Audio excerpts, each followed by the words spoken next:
I don't think I would use the word perfectionist, but you basically are. And you try to mold people and you want to force them into being what you were. Do it this way. This is how you do it. This is the perfect way to do it. And what happened to me, and I think it's what happens to a lot of people, is you become a horrible boss and a horrible person to work for, you know.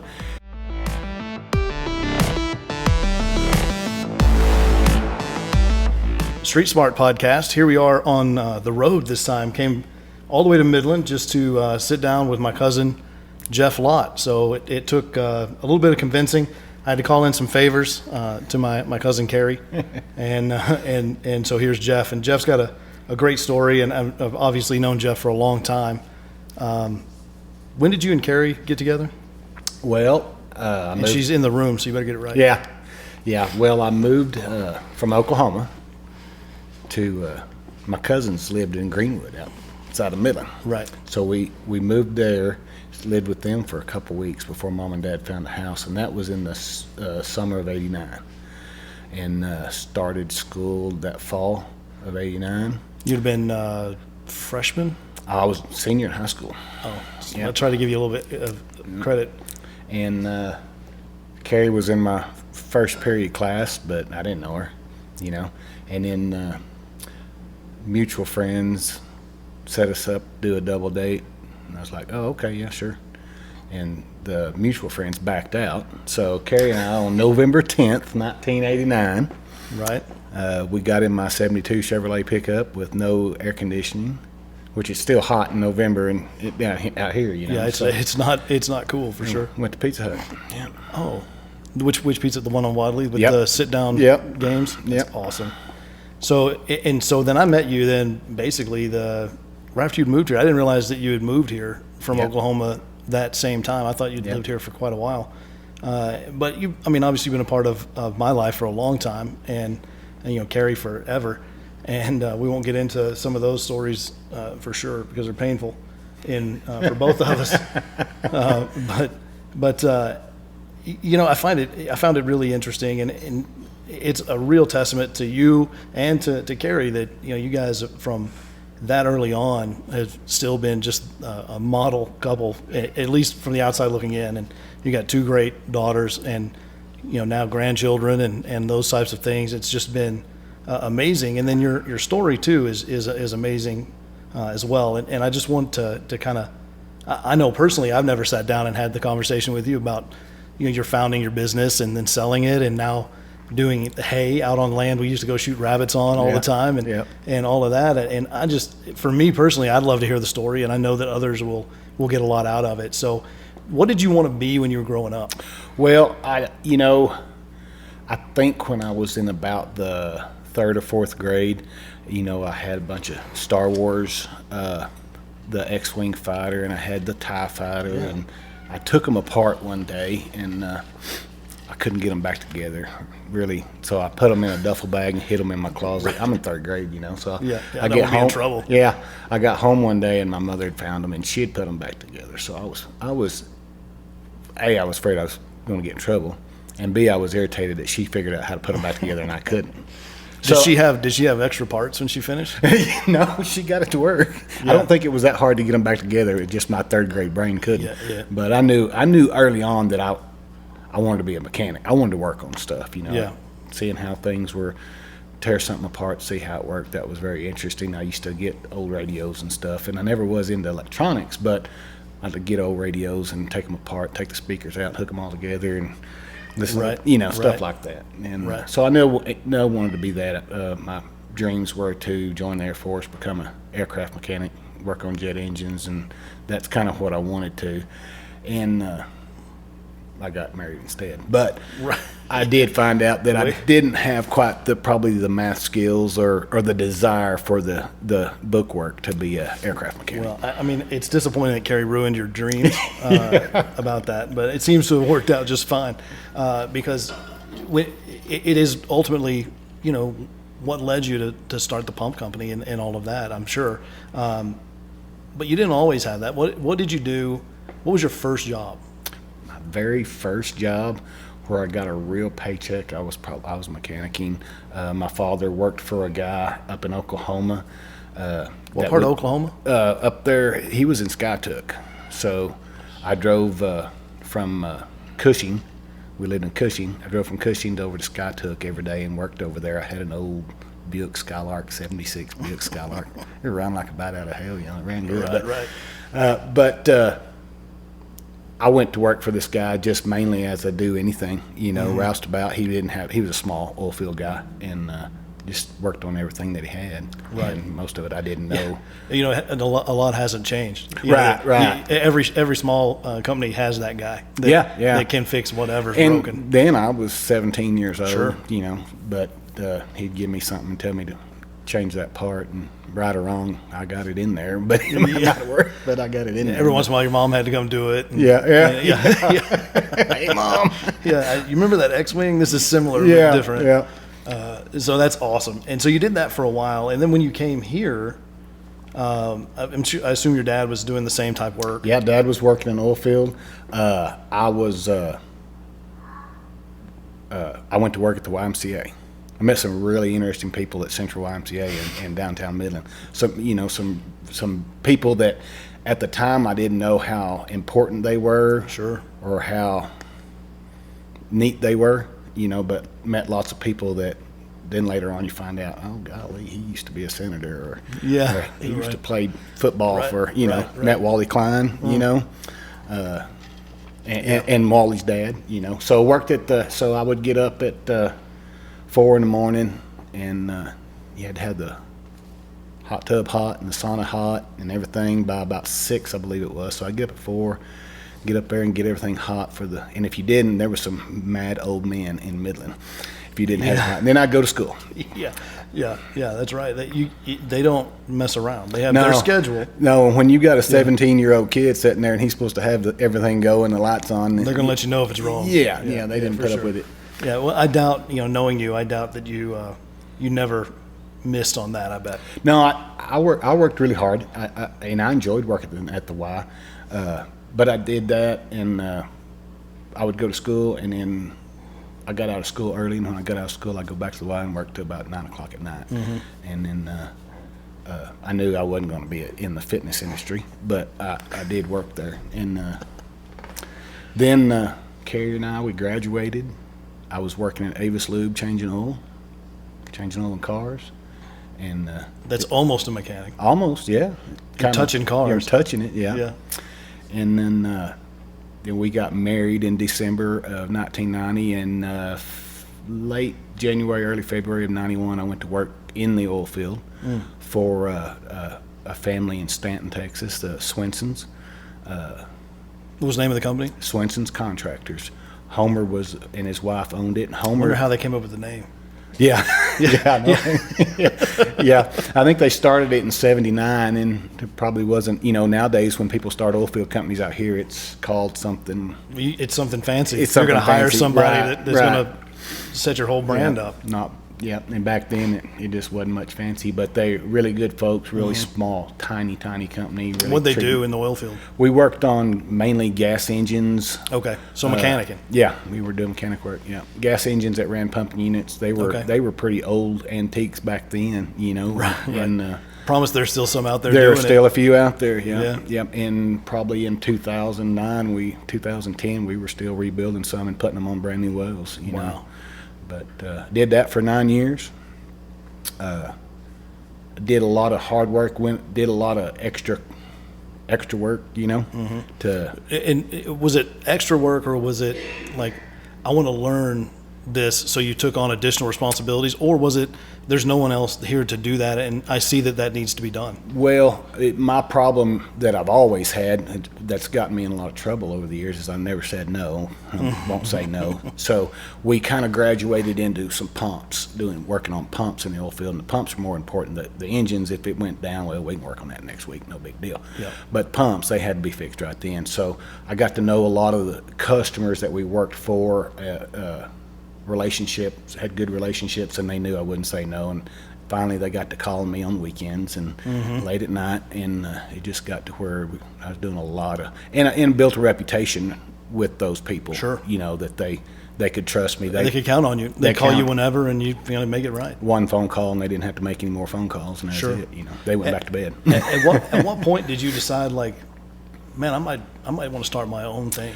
Well, I think it was, I worked for Homer for almost 10 years and learned everything in the world. I mean, learned as far as how to work, not so much as far as maybe business-wise. But I knew early on that, I can do this. This ain't, I'm not going to build a major corporation, Sure. but I can do this. I can build a company that's going to be a viable. I can do it by myself. I can put, do Right. it my own. Just need some money, get started, Yeah.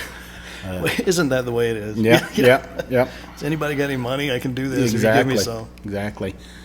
And I'd been there for a long time, and it kind of run its course, and I knew that it wasn't going to change there. It wasn't going to. Sure. It's just going to be steady the way it was. Right. So I knew. And he's probably fine with that. Yeah. He built a great business, and he's doing great. Yeah. And I knew I wanted a little bit more. I knew it could do more. I knew it could make more. And I tried to go in with this one guy, and your best lessons are always your hardest ones. Oh, they're the worst too. Yeah. Yeah, and I tend to. It seems like I tend to only learn through shouldn't have done that. I figured this out now, and so those are rough lessons to learn, but they're valuable. Well, I've told Carrie, she talked about a period that we worked with this other guy. It was almost 5 years, and probably the worst period in our marriage, worst period in our lives. But we wouldn't have had the rest of it if we hadn't have did those. Right. And so when you're doing that, you'd kind of gone out on your own with this guy. So you're partners. Right. Yeah. And did you have equal stakes in the company? No. We had some promises and stuff like that, And of course, I was 28 years old. Sure. And he had a guy he knew could do the work. Yeah. Yeah. No, that happens. And but he eventually made some wrong moves that hurt his company, that company, and that's what Jeff had to have a job tomorrow. So then I called a friend of mine that had offered to help me previously get started. How far previously? Just 5 years or so? Did you say it was like a 5 or 6 years before. I was still working for Homer, and my friend, he was doing some contract pumping service, and he had some engines that needed worked on. I went and worked on them engines and met him, and that's how I met him, and I actually wound up doing some contract pumping work on the side for him. And like working as a pumper? Yeah. Okay. Well, it was only 3 or 4 wells. But you're just driving a route, taking. It was close to my house, a long way from his, so it worked out. Yeah. That's good. Yeah, and it was just a little bit of extra income. But he had offered to help me get started, and he had some money, and so I called him 5 years later and said, "You still want to do something?" And he's like, "Yeah." Great. And that's pretty much how it started. It was. So it started, and it's interesting when I've had a lot of these conversations, and there's a handful of ways people are starting businesses. Either they're just geared that way. They're just serial entrepreneurs, and they seemingly have some sickness for it, and they just never stop. This fails, and they don't even think about it. It's like, whatever. Yep. Something else. They have zero reservation about it. Then you have people that kind of reluctantly do it, or just kind of find their way into it. And then you have people like yourself. You're like, oh shit, I need a job. Yeah. And so, and what year was this about? This was 2004. Okay, so 2004, oil was okay. Oil was good. Oil was, it was on a steady uptick from 2000, 2001. Not for everybody, but the main customer that we had, they were drilling. They were actively getting after it, so there was lots of work going on. But my point is, there were probably jobs in the market. Did you not ever consider like, hey, I'll just find another job? I should have, but I didn't. It would have been a little easier. You say that now after you have this huge successful business and all this, and you say it, man, I should have just gone to work. For well, I'll tell you, working for a big company and getting a good paycheck and everything is a pretty good deal. And not everybody's Uncle Robert. first of all. Yeah. That worked out for him. Yeah, pretty good. And I tell a lot of my friends, I say, you don't have it that bad. Keep after it. Do it good, you know. Yeah. I can say for the first time in my life over the last probably 5 years or so, I've been able to really look at it that way. Like, man, I've got a great life. Yeah. I mean, it could be way worse. Yes. For sure. But I do find it interesting that in retrospect, given everything that you've accomplished with that, you said, I should have. Well, you know, we're all problem solvers. Oh yeah, for So sure. the biggest problem that most of us have that if we work for a big company is we see them doing something wrong. Or we think it's wrong. We think it's wrong. Yeah. When if you own that company, it's not wrong. It's my way, you know, and Right. you know, and it's maybe a negative thing, but it's my way or the highway type deal, you know. And Well, I mean, at the end of the day, it you know, that saying is kind of a crude representation of the fact that it almost has to be your It way does. because you're 100% accountable to Yes. everyone that works there, everyone that depends on that, their families, your family, your customers, all of that. Mm-hmm. That ultimately runs all the way up to you. oh, it does. And you know, if you're employed by a company, you know, when you go home at 5 o'clock, you're done. I don't agree Come with Friday, that. when you get your paycheck, you're even. You know, but Somebody didn't tell the companies I work for that it's over at 5, but maybe that's a handicap I have. But you know, you're right with the the liability. It's all on you. And I'll tell you, anybody that's starting their own business, that you're going to make it or break it on yourself. It's never going to be anybody else's fault if you don't make it, and it's all going to be on you if you do make it. You know, because there ain't nobody going to do it like you're going to do it. And so how do you overcome that? Because obviously at some point you can no longer be, you know, and I'm sure you still have Hardest that. thing I ever did was learn to let go a little bit. Right, and that was going to be my question. I mean, you grew up from the 3rd grade wanting to be a mechanic, and then you build a company doing just that. And now you've got to trust these other people Right. to do the part that you love doing so that you can focus on running a business, man. How You know, how was that? I don't think I would use the word perfectionist, but you basically are. And you try to mold people and you want to force them into being what you were. Do it this way. This is how you do it. This is the perfect way to do it.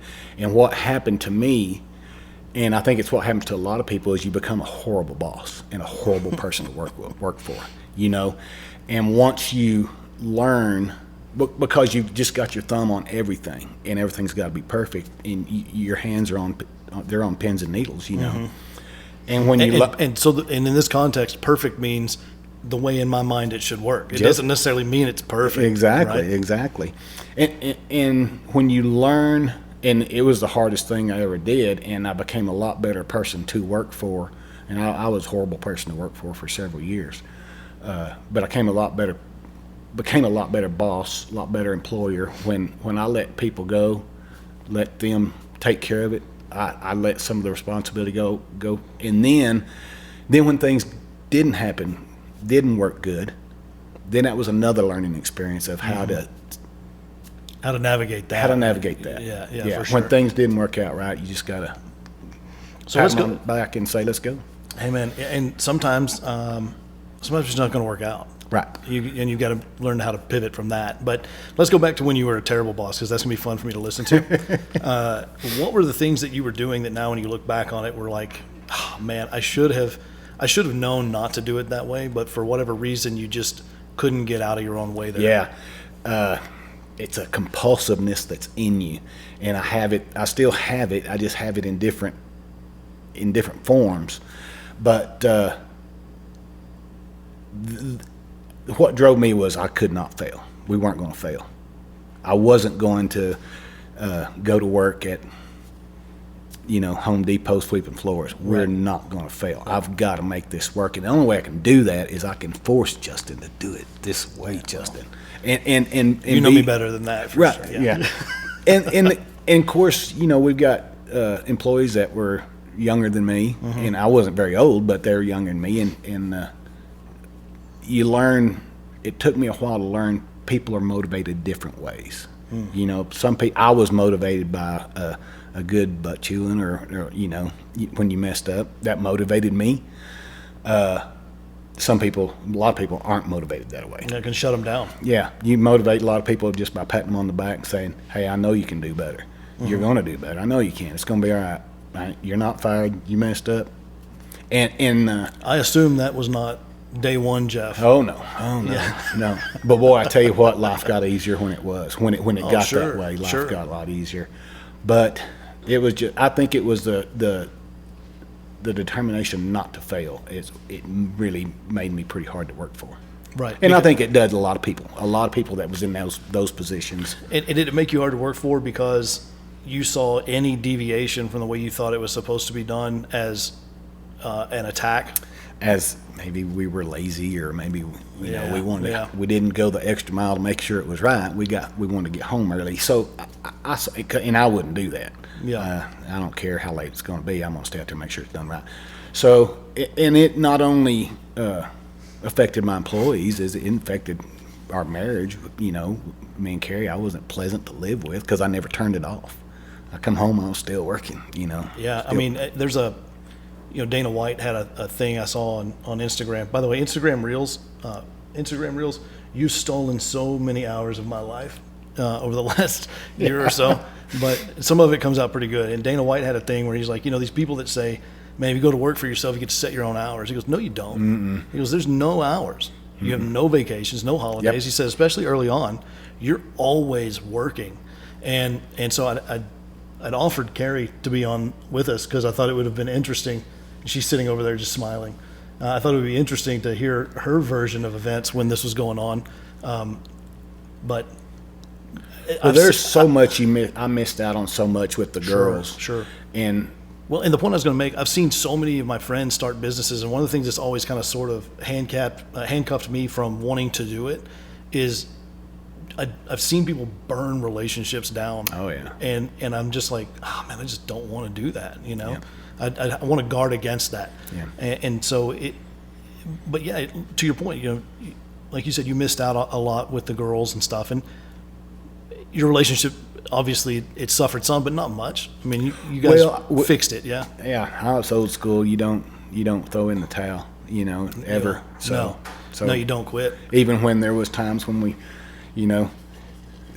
most people would have, we just wasn't going to do that, Right. But, that conversation is never on the table. Yeah. Right. Yeah. Right. And so when you look back on it, if you had to say the one thing that you should have identified but didn't back when you were like just not getting it right, what would it be? It would be motivating people. How I motivated people. That was probably my biggest negative. Was it that you thought motivation was a one size fits all type of thing? Yes. Like, okay. Yeah. That and motivation was, derogatory. If I beat you up, I'm beating you up with words, and you're going to be scared to do it wrong next time.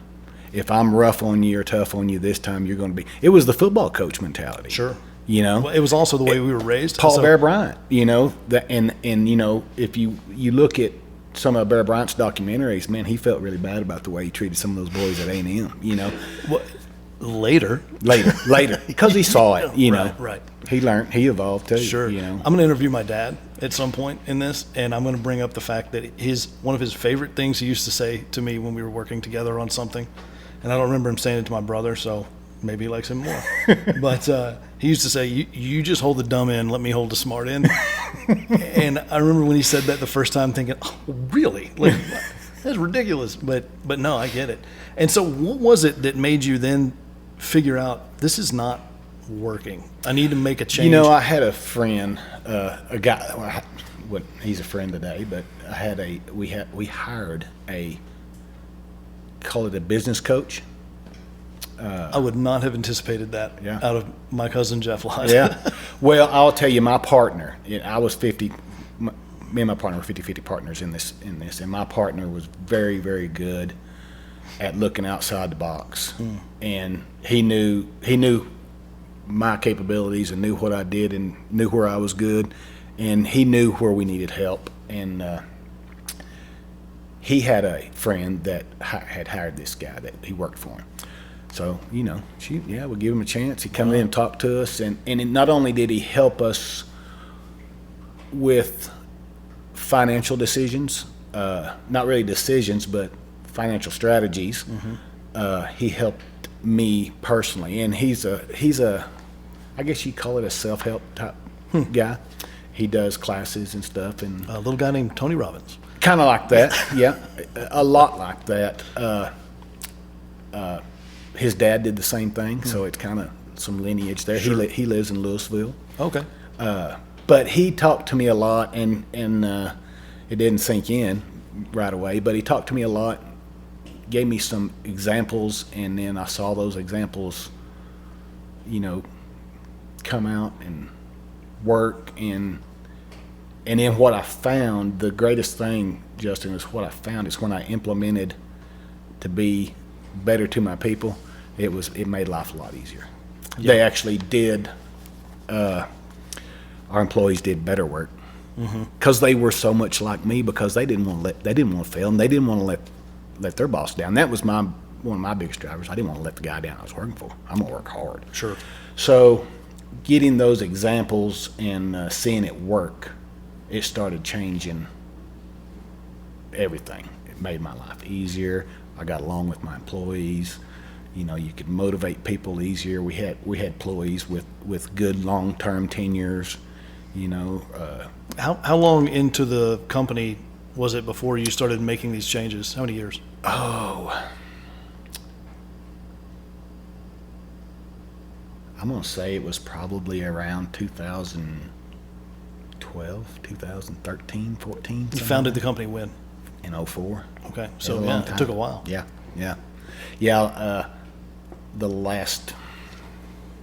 We sold it in 17, so I think probably the last 3 years were a lot better than the first 3 years. Now I probably got some employees that wouldn't say that, but I've got some, you know, I had some guys that worked for me, some really good guys, you know, and they saw the dark side of me at times.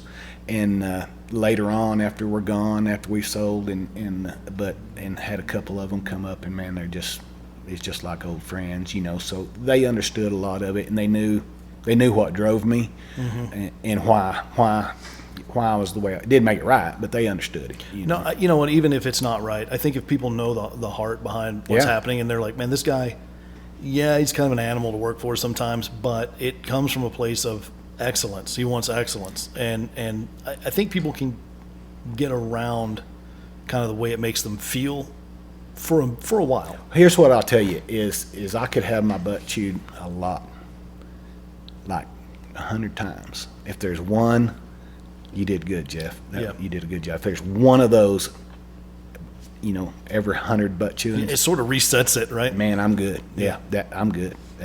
Yeah. And that's one thing is and I felt like I always did that, even when I was hard to work for, I always did come around and tell them, man, I appreciate you. And that meant more to me when I was out there working, and I know it did a lot of them too, you know. So you found the company in 2004. How long after you get started do you start bringing on employees? Well, when we started it, there was me and my father and one other employee, and besides my partner and his wife. And we worked, got going. We had to get some MSAs in place that were time consuming. Sure. It seemed like forever, but it was only about 4 or 5 months. But That's a long time, man, when you're trying to get running. right. Yeah. And got those going. It wasn't very long, maybe 6 months. Carrie came in. She was working for a dental oral surgeon at the time. Carrie came in and started doing office work, and we started with probably 5 employees, including ourselves. And I don't know the exact number, but we got up close to 50 employees somewhere, probably around 2015 in that area. But no, it grew every year, and that's what was hard about that is, you know, anybody that's built a business is you'll think, well, I want to get to here. This is where I want to get to, and you never get there, because when you get to here, now I'm getting to here, and it always stayed like that. You think, well, when I get to this spot, now we're going to quit spending money, in growth. Right. And we're going to sit back and collect money. You just never get to there. You just kept growing and growing and growing.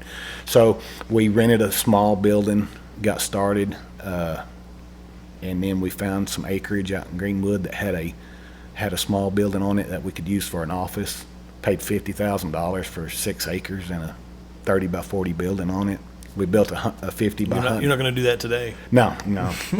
We built a 50 by 100 building and put on there, and we thought, man, this is big. We'll never outgrow this. This is awesome.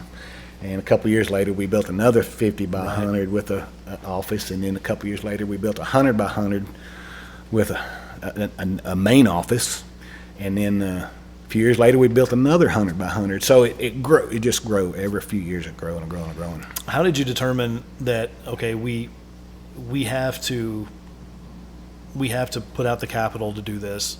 I mean, that's something that has always interested me. Watching my dad own businesses my whole life. Like there's got to be a breakover point where you're like, because you're never ready to spend the capital, yeah. but you have to. Yeah. What were those markers for you when you identified them that, man, this time to build another shop? Well, it was two different things. Looked at it two different ways, and I wasn't hugely into our finance part, but me and my partner took care of most of that. But we would look at it to where most of the time, the majority of the time, Justin, if we had to close the doors tomorrow and we sold everything, we'd come out even. And as long as we were like that, it didn't scare us to borrow money. If we borrowed money and built a $500,000 building, well, we had a $500,000 asset. Right. So, yeah, versus renting another space. Exactly. A build to suit or whatever. Yeah. But, we can pat ourselves on the back and say, man, we were smart businessmen. We built this business. We're Jerry Jones. No, the boom built it. Yeah. We would have started the business no matter what, and we would have been successful, but the boom built it. So it was more work than we could do, calling in every day.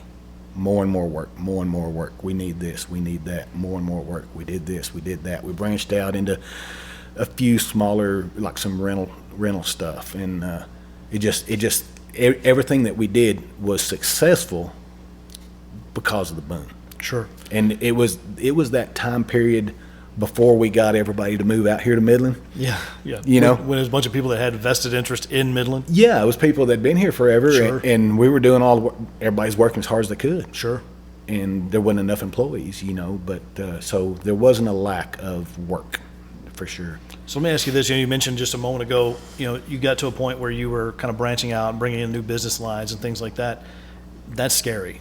When you're saying this is a little outside of our core competency, or was it so closely tied to what you were doing anyway that it just made sense? What the reason it made sense is we had relationships with those people already. Oh, I got you. That were going to be using these products, so they knew our work ethic, and they knew, yeah, you get those, we'll rent them from you. So it just kind of went in line with that. And it opened up, we started renting pumps. And the rental business is a very, very... Now, when you say pumps, like for the people that are, not typically oil and gas people, a pump, what type of pump and what was it used for? About 99.9% of all of our work was to deal with produced water. So, you drill an oil well, you're not going to get just straight oil. Knock on wood, they'd like to, but that'd be you just amazing, don't. Wouldn't it? Yeah. So you get a lot of water with that, and it's salty water. It's contaminated. It's hydrocarbons, and they got to get rid of that water, and they got to move it from this battery to this battery, and then finally wind up at a saltwater disposal and pump it back down a hole at a different zone. So that was the core of our business, was that. And the pumps that move that liquid. Move that liquid from battery to battery, down a flow line, pipeline, and then pumps that actually put it back down in the ground too. And so then the primary start of the business was working on those pumps that existed already, mm-hmm. and then you moved into having some rental units of your own. Yeah, everything was growing, so fast, and people were building facilities as fast as they could. So there were at times where a company was putting in an SWD, and we had a few rental pumps, or they had a pump that exploded, just burn up, and it needed to be a major overhaul. We would just put these pumps out there for them to use temporary, and got to be,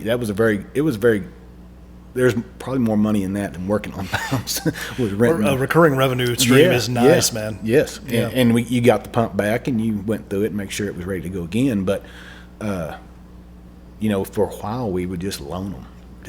We'll let you use it. And then. That's awfully nice of you. Yeah, we were too nice a lot. Sure. We were too nice a lot. I bet that helps, though. I mean, the oil field is a unique place. That stuff tends to get remembered. It does, hugely relationship driven, and that does tend to get remembered and ultimately rewarded in a lot of cases. Yeah, we were still working with people that I'd worked with in 1990 when I first were out there. Right. Old school oil field people.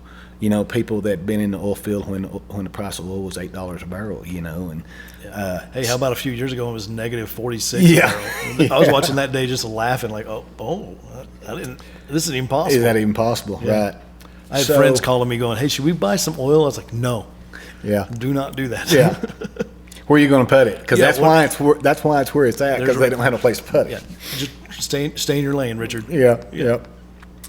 But those relationships that we had back then were with people we'd known forever, so it was easy to work with them. Sure. And I know that there's lots of relationships nowadays, but it's a lot different. The oil field's different. Oil field changed.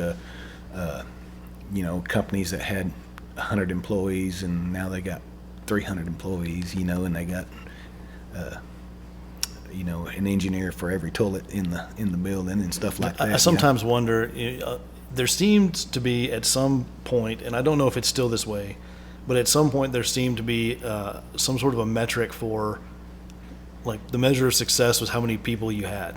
Yeah. And I always found that interesting. And I first saw it when I was working for a year and a half or so in the tech sector. And I always thought to myself, again, a lifelong oil field guy, born and raised here in Midland, I've been around it my whole life.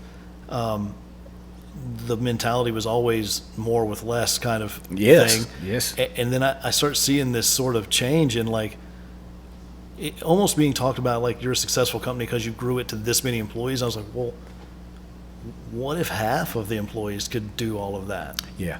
And as our business grew, our business probably could have grown faster if I wasn't so old school and doing it with less. Yeah. Well, and in a way, because I know being a safety professional, we all know what happens when times get lean.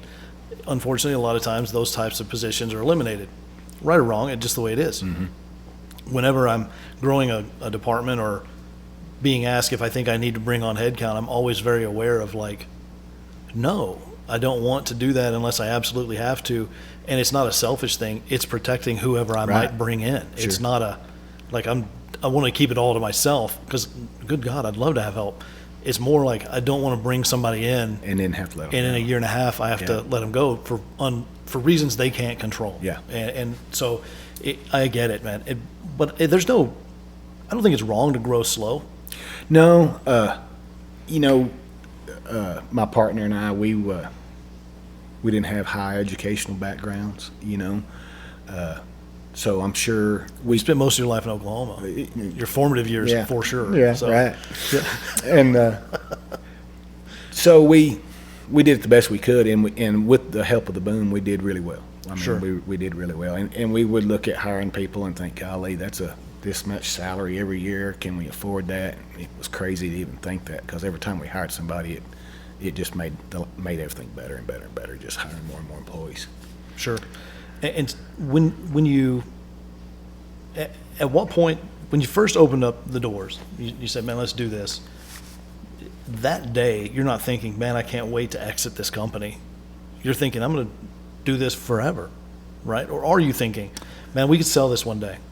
Let's grow it and sell it. No, when we opened the doors, my thoughts were to build it to where maybe we had 7 or 8 employees, and we could sit back and make. And I'd plan. Out of curiosity, how long after you opened did you have 7 or 8 employees? Oh, a year? Yeah, probably. Yeah, or less. Right.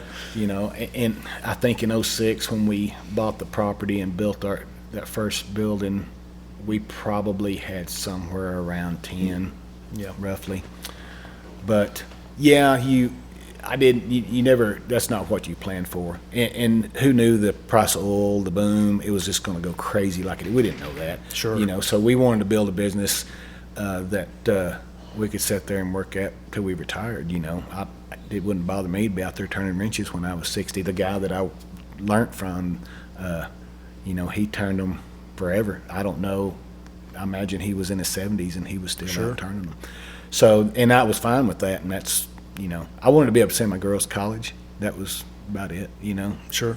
And not have to worry about paying the bills. Yeah. Just being able to pay the bills. Be able to send them to college and it be an experience for them and not a hardship on you. Right. Yeah. So that's great. You did that. Yeah. So, success. Yeah. So you grow the business, and then when in the life cycle of Basin did you decide, you know what, I think we should sell this thing? We were, Or I think we could sell this thing. we were contacted by a group, of course, a private equity group, and we're like, really? Okay, we'll listen to them. And then, of course, You sure you got the right number? yeah, exactly. And my partner was really good at researching. So anytime maybe he didn't understand something or wasn't sure, you give him a couple of days, he had it figured out. So he was really good at researching and seeing what was going on. I was head down busy, pushing our crews, pushing the wrenches, doing that. So when we met with these people,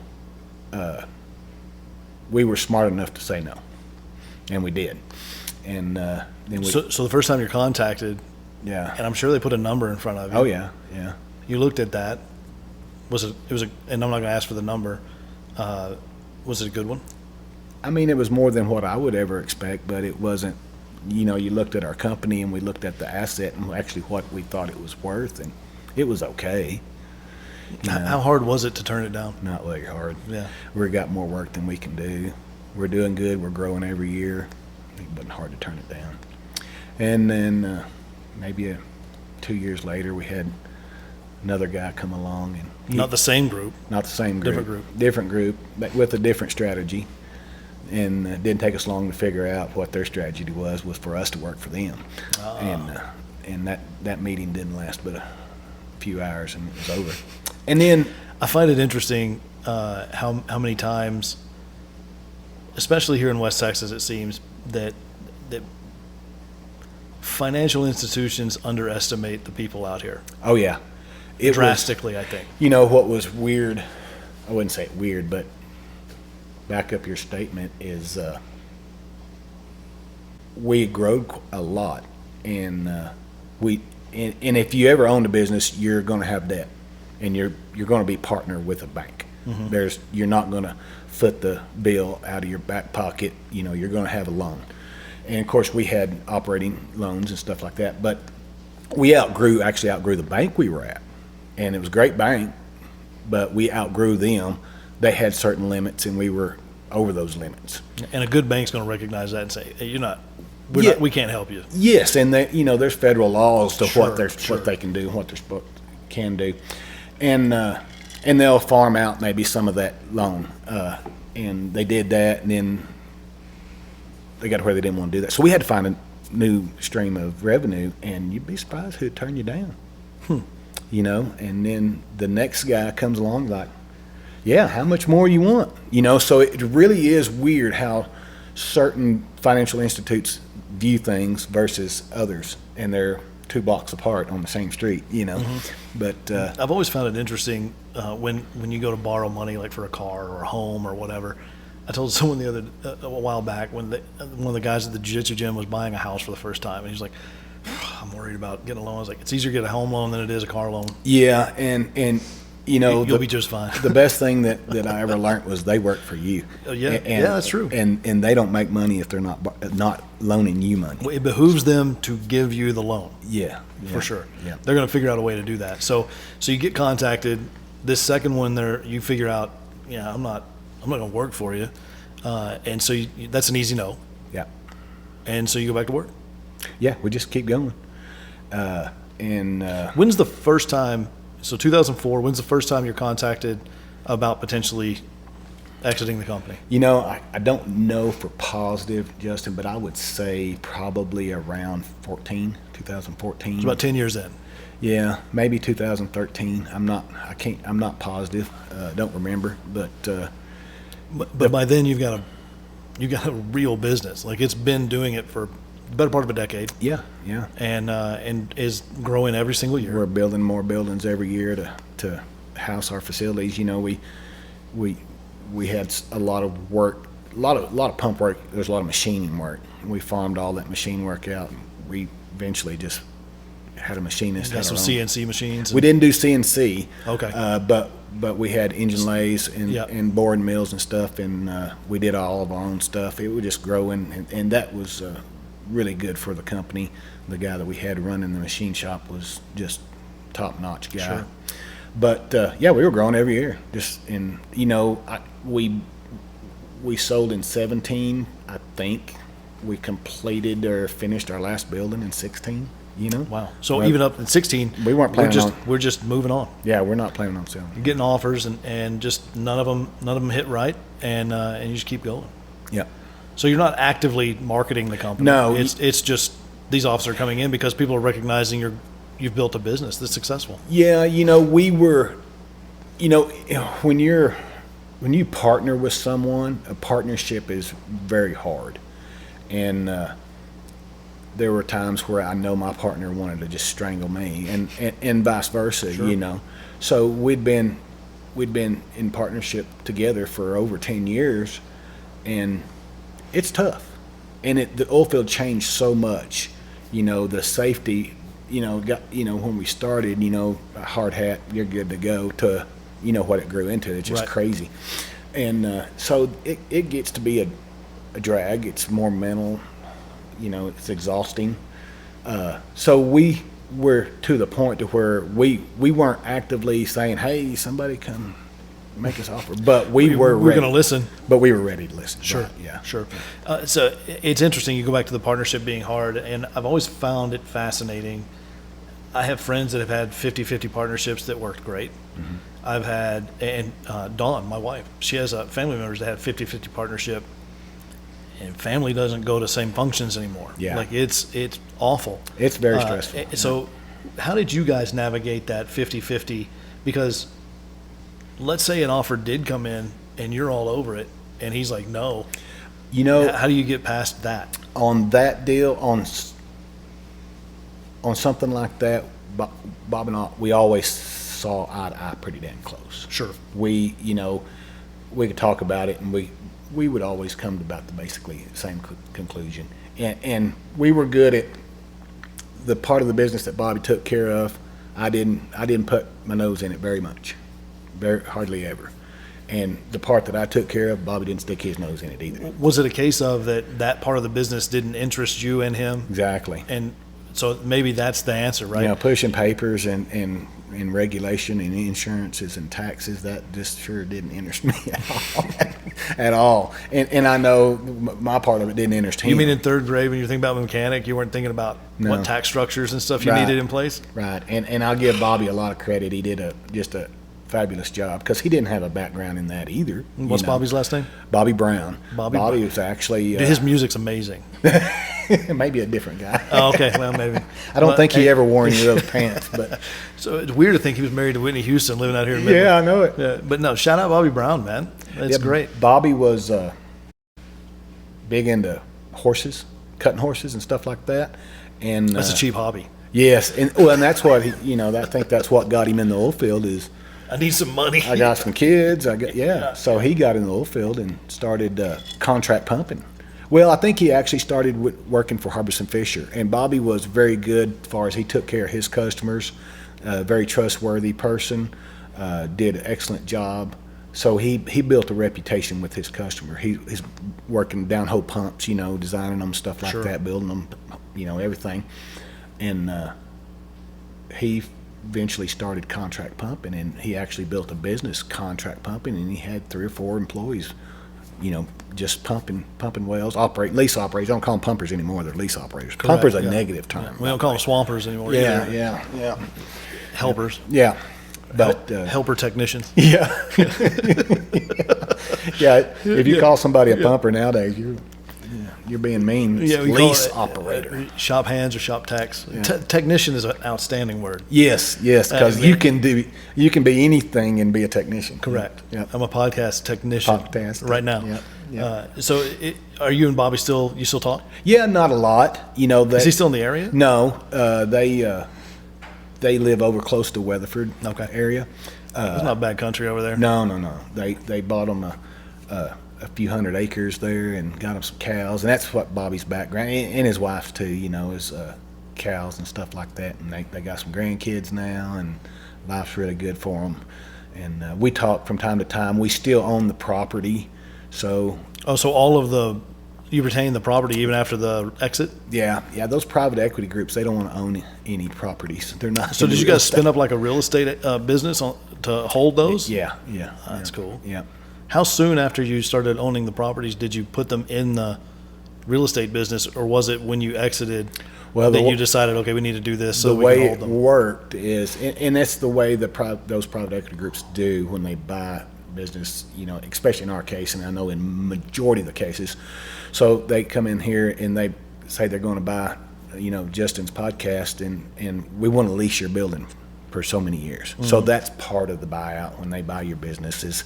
That's in the contract. It was already there. They're going to lease the property from us. So the good thing about it is you own a piece of real estate. You got lease revenue off of it. Yeah, you got revenue off of it. It's not much because we still owe a debt on it, but enough to service the debt, I bet. Yes. So 5 years it serviced the debt. The 5 years came and gone. They re-signed for another 5 years. So at the end of that term, we won't have any debt on it. So it's pretty. But good you'll still deal. have the property. Still have property. Yeah. Oh, that's not a bad deal at all. No, it's not. No. So we still talk. Bobby and I still talk from time to time because there's something to do with the property going on. Sure. Property taxes, insurance, stuff like that. That's great. It's interesting to listen to the way partnerships work, because there are, especially in a 50-50 partnership, there are horror stories. Oh, yeah. With those, and it's always fascinated me, the ones that work, and it doesn't mean that it's flawless, that you guys never argued.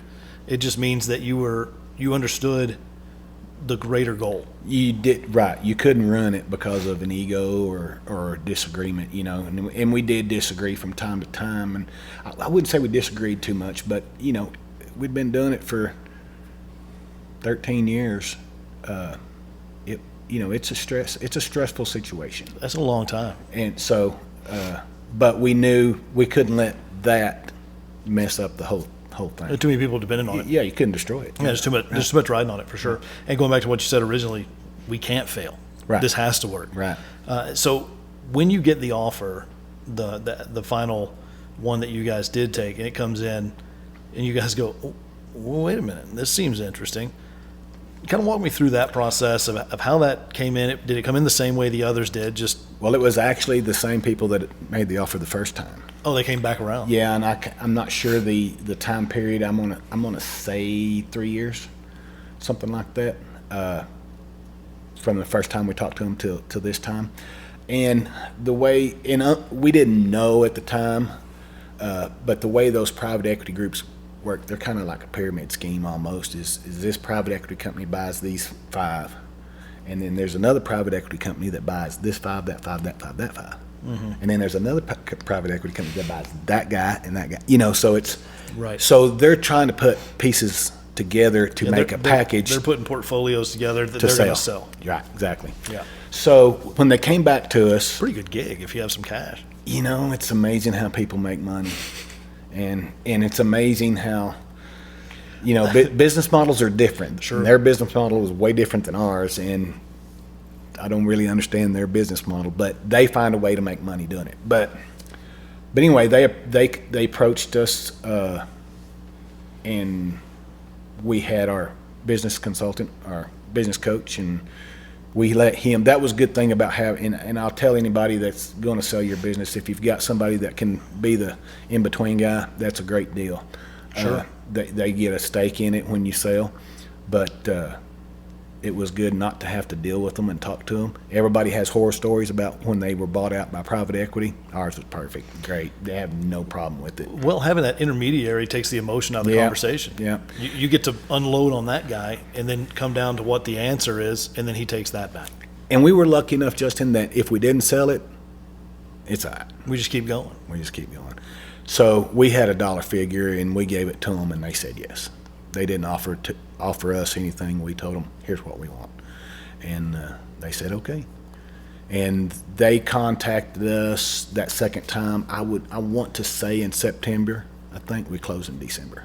Oh, wow. That is pretty quick. It is real quick. And like I said, we didn't know, but they needed that one little final piece to put into here, because they needed it done by the end of the year. So they were eager to hurry up and get it done. They should ask for more money. Exactly, we should have. Yeah, hindsight 2020. Yeah. So the due diligence, all that stuff. Yeah, it went quick. Yeah. There you go. Yeah. It's funny how much that stuff matters until it doesn't. Mm-hmm. Yeah. That stuff's pretty interesting to me. So then you said, all right, now. And I got to be honest with you, I'm real disappointed that you haven't bought a lake house down in Lake Conroe yet. And I know some people that'll curate that house for you and just leave a boat there. It's all that, and Dawn would just live there. Yeah. There's no way you'd get her out of that house. But it's fascinating. You're geared a lot like I am, and a lot like my friends are, where just because you sold the business and you're good doesn't mean you stop. Yeah. And so now you take this land out in Garden City, Texas, that has been in, I guess, Carrie's family, right? Yep. Forever. Since, I want to say, I've got all the books and records on it, but I want to say it was since the 20s. And that's the 1920s. Yes. Not the 2020s that we're in now. Correct. When my kids refer to the 1900s, it pisses me off every time they say it, because I'm just like, well, that's right, but fuck you. How about that? It makes me so mad. But it's correct. Well, it's crazy. You're watching guys play football on TV that was born in 2006. It's nuts. Well, hey, thanks for bringing that up. But anyhow, that land, I mean, if you told me that land was usable in any way other than going and shooting animals and, going down in the pit and shooting guns and just being out there doing just guys being dudes out on land, I would have been like, whatever. But you make this thriving friggin' hay business somehow. Yeah. Justin, I used to be really outdoorsy. You knew that. I loved to hunt, fish, and stuff. And what happened to you? You got soft? Yeah, I got soft. Played too much golf, I guess. It happens to you. Watch too much golf on TV. But I just wanted a place, and this was before we sold the business. I just wanted a place of my own. I wanted some dirt that I owned. That's ours. That's our dirt, Mm-hmm. And Carrie's uncle owned, I don't know how many acres it is. How many acres total is that property? It's almost 200. Okay. And it's like 190 acres. So her dad owned 60 of it, and her uncle owned the rest of it. So I bought her uncle's share, which would be about 130 acres, I guess, something like that. And then are those figures accurate? They're close. Even if you look in the courthouse records, there's a lot of deviation everywhere. Right. Everybody wrote it down wrong. But it doesn't matter. Hand-drawn lines in crayon, they work. Yeah, but I just wanted a place to go. Sure. Go quail hunting, we got to go there anyway, right? Yeah, I know. No one ever stopped. I had the gate code. Something about having your own dirt, I appreciate that. And then there was some land joining it that was owned by a guy that land was part of the family at one time, but now it wasn't. It had been split up some. And I knew his name, but I didn't know how to get a hold of him. I looked at the courthouse records. It didn't give an address or nothing. So I started looking at him up on Facebook. Yeah, Garden City's not that big. Yeah, I know. You just go door to door, you'd find him. Yeah. Well, he lived in Bastrop. Oh, bastard. Yeah. So I found him on Facebook, and I sent him a message. Hey, this is me. I'd like to offer to buy the rest. So we bought 100 acres that joined it. So that original property that her family's owned since the early 1900s, which was about 390 acres, 380 acres. We got right at 300 of it back together. Oh, There's still about 80 acres. That's still owned by some of the family members. So the property you purchased from the guy in Bastrop had originally been owned by Was it the Hilgers? It was actually the Overstreets. I mean, not the Overstreets, Overtons. I was like, damn, dude. So this would be That's my land, man. What are you doing? Yeah, this was Carrie's dad's mother's family. Okay. So you're thinking about the land down there by the Cleachy Pit? Yeah. This is over about 10 miles from there. This is Robert's mother's family's land. Oh, this is the good land. Well, come find out it had a lot of water on it. Well, that's It good. Still does. That's real good. So just wanted a place to hunt and fish, and I'd had a tractor, and I did a little play farming, I guess you could say, just playing around, and eventually threw a pump in that well, and it still made a lot of water. So we put a couple pivots up. We opened a little feed store in Greenwood and place to sell our hay. So we grow hay. And they have feed and hay. Yeah, we have feed, all types of hay, all types of feed. We have tack and all that stuff. We don't have much tack, but we've got few supplies, Yeah. gates, hay feeders, some ranching supplies, not real big. And that little store is called Tractor Supply. Kind of. No, yeah. What'd you name that place? Well, it's just LL Farms is the name of it. That's what is over the farm and over the feed store. That's After LL Cool J. basically. Nice, man. Yep. Well, you can't fault you. for that. We had some very good legal CPAs, and so there are certain ways to do things, and you open up several companies, and you got to have several companies that do this, and you got a general partner and all this stuff. And like I said, I don't know a whole lot about it, and I wasn't interested in it, but that was one company we had to start. And it's all about avoiding taxes, but it's about avoiding taxes legally. Right. Okay. The government wrote it, so they wrote the tax code. We're just following it. Correct. So If they don't like that, they change the code. yeah, so you got to come up with some names of some companies, and that was one of them. And then we bought the farm, and well, that's the one that we just chose. It's an LP. We chose to be over the feed store and the farm. Man, that's awesome. It's just so now what's in store for Jeff? Does Jeff just keep on farming? Is that the goal, or at what point does Jeff say, you know what, I'm good? Well, my grandkids, I've got one that's 2 and one that's 1 year old and one that's on the way. They moved over by where we live. Yeah. It does make sense for a lake house. Yeah, I know it. It's a big lake. I Yeah. mean, they properties for sale right now. Yep. And we have looked around there. And, I would mow the yard for you, man. man, it's Just expensive. buy a house for me Yeah. on Lake Conroe, please. Yeah. No, I enjoy the farming. Just loved it. Still do. Those tractors are comfortable nowadays. Yeah, when I'm baling, I'm sitting here looking at the balers, and Air conditioning. it's driving itself. We got stereo, air conditioning. There's nothing really, and that's what really, I think about Carrie's grandfather. He never had a tractor with a cab on it. No, Raised a no. family on basically, that was a half a section they were on. So that, I think 150 acres of cultivated land. Raised a family. What did he farm on there? A little bit of everything. They had cotton, and they would have milo and feed and stuff like that. And he would just take it to the local co-op and sell it, or what? Yeah, and of course he had, he always had maybe some sheep and some cows and stuff. So people lived different back then, They survived. Yes, it's a they different did. thing. They It was did. it's interesting to think about, and it's not that long ago, really, when you really drive down the rabbit hole and think about when that was, that people, like, they just survived. Yes. And they just, hey, we made it through another winter or something. We don't realize how good how man. easy we have it. Well, I mean, I do.